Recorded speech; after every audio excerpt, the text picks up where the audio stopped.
material level really explains a key reason for the existence of a problem with America today. Credit card debt. People always want to buy more stuff. And when they run out of the money, they turn to credit cards. Their enticing gimmicks, catching amounts and obscenely high interest rates. Now, in fact, credit card debt is a really big problem. According to the U.S. Census Bureau, the median income of a household, that is, one who owns a house and all of that person's relatives who live there, was about $57,000 in 2015. And according to a Huffington Post article entitled Household Debt Surpasses $90,000, the average household credit card debt was about $16,000 in 2015. 28%, or nearly a third, of the aforementioned median income. Now, this amount of debt might not sound like much, but keep in mind that the previous income figure is gross, or pre-tax income, which means an average household's credit card debt is much more than a third of the money it actually takes home. Add to that the cost of necessary expenses like food, water, and Netflix, and most people don't nowhere near enough to pay off this debt in a year. And if you thought that was bad, then you're gonna love this. Since a household must retain this debt for multiple years, interest compounds on it, which will make the most skyrocket out of control, and eventually lead to a declaration of bankruptcy.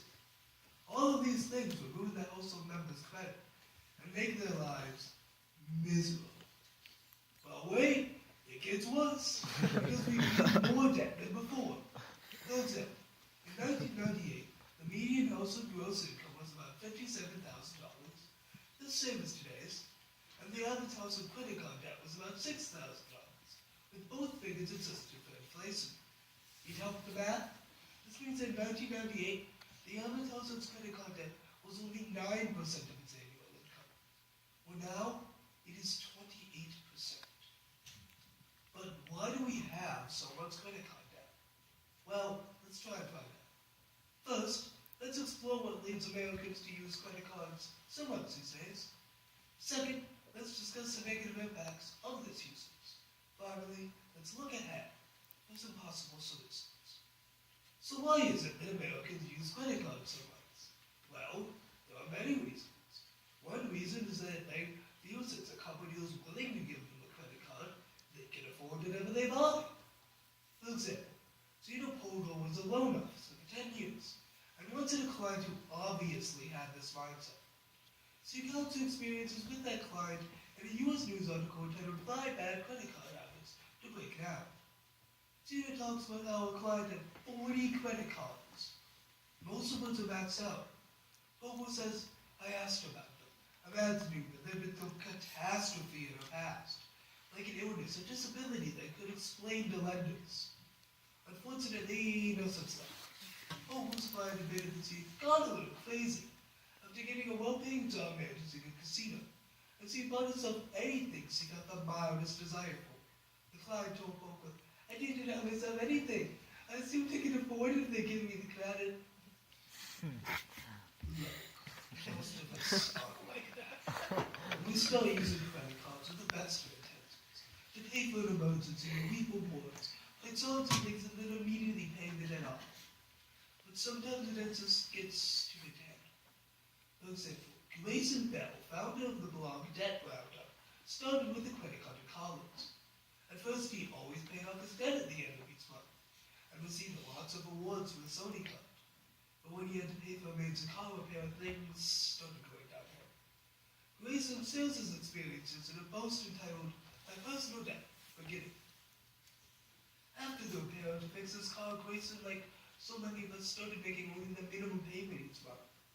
He soon started paying a little more, but this was not enough. As Grayson explains, I knew that paying more than the minimum would help me get rid of the balance faster, but I forgot one simple rule of finance.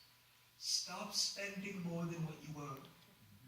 Like many college students, Grayson started using his credit card and soon a second one with a higher spending limit for more and more purchases. And not surprisingly, the payments started to pile up. By the second year of college, Grayson owed a daunting $15,000 in credit card debt. As you can see, credit card debt can be amassed very quickly. This is why it's so important to know the causes, consequences, and ways to get out. On that note, there was a second major cause of massive credit card use, a lack of financial literacy. According to the President's Advisory Council on this topic, financial literacy is defined as the ability to use knowledge and skills to manage financial resources effectively for a lifetime of financial well-being. Unfortunately, according to the global S&P Finland survey conducted in 148 countries, the United States ranks 14th in financial literacy, as only 57% of participating American adults passed a 5-question financial literacy test. Is there something wrong with this picture? I mean, 60% of Americans support legalizing marijuana, but not even that many can tell you 5 things about managing your money. Maybe there's a connection? As you can see, the United States is not financially literate, which is part of the reason so many Americans owe credit card debt.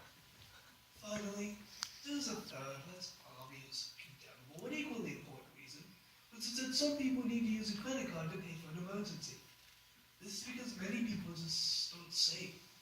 In fact, according to the Huffington Post article, The Secret Same of Middle-Class Americans by Neil Gabler, since 2015, the Federal Reserve Board has conducted a survey to monitor the financial and economic status of American consumers.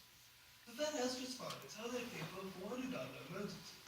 The answer, 47% of respondents said that either they would cover the expense by buying or selling something, or they would not be able to come up with the $400 at all. This is obviously by itself a big issue, but what added to the previous problems is a recipe for disaster. Now that we know why Americans have so much credit card debt, let's discuss the negative impacts of this debt. Credit card debt can lead to many problems. First and foremost, if this does not pay in full immediately after using the credit card, which is usually the case, interest will accrue, which could spiral out of control like tensions between Russia and Turkey, and can make the debt impossible to pay off.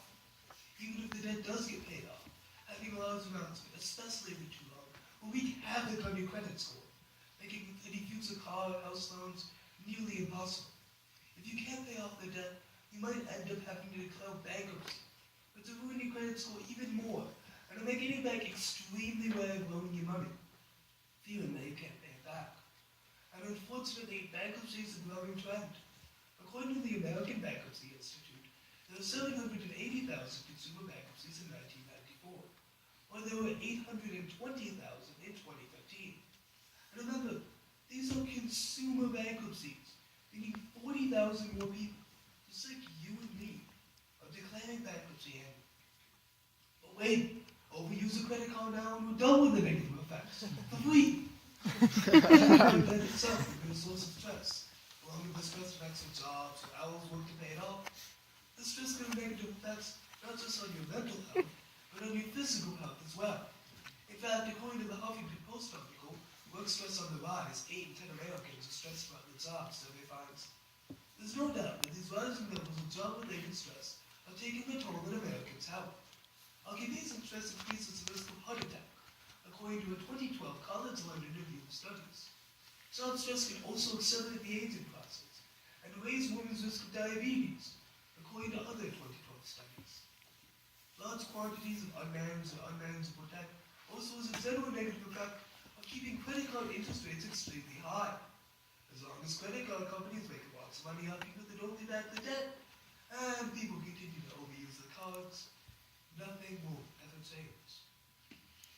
Now that we've explored the reasons Americans use credit cards and discussed the negative effects of this usage, let us look to the future and come up with some solutions.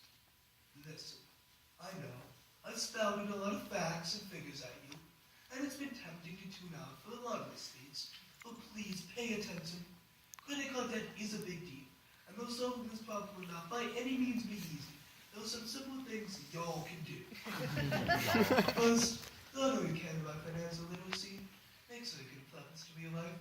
Second, having learned all you can, put your newfound skills into practice and try to live within your means.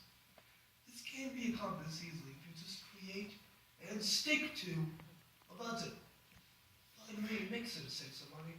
As of April 2016, the personal savings rate, as measured by the Bureau of Economic Analysis, stood at 5.3% of a household's annual income. That is a very small amount. So save as much as you can, and it's so you can pay for an emergency. You don't want to have to spend borrowed money. Simply put, all of these suggestions can be summed up as live in a financially responsible way. Hopefully, I've instilled in you the desire and drive to do so. At least I think about it. And remember, we are living in a material world.